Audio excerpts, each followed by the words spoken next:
Hello my friends and welcome to another Tuesday of tutorial.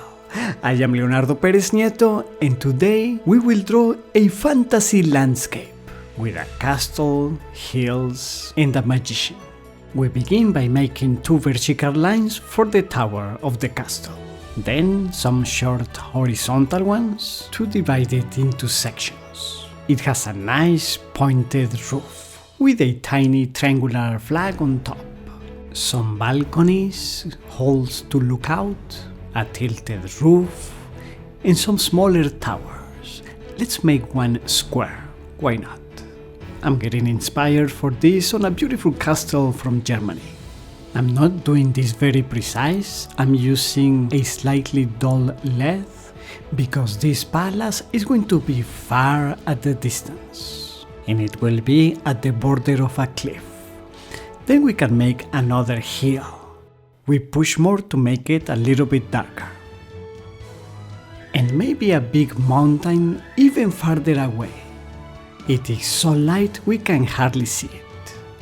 Then another hill which is closer to us.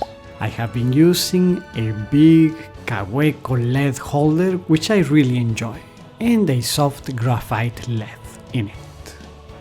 The list of materials is in the information below the video.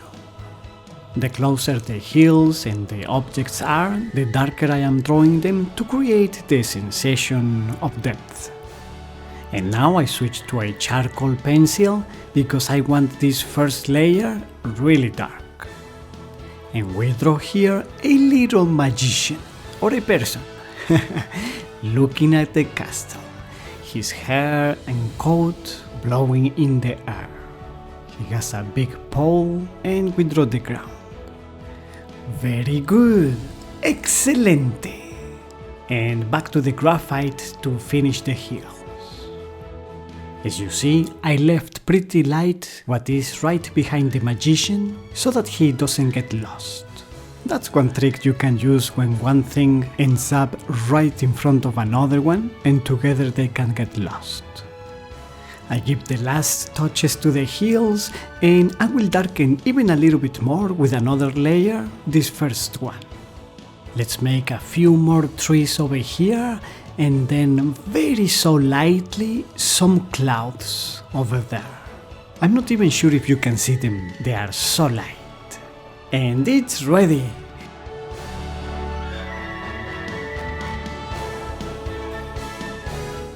If you enjoyed it, please give it a like, share it to your friends and subscribe to find our tips.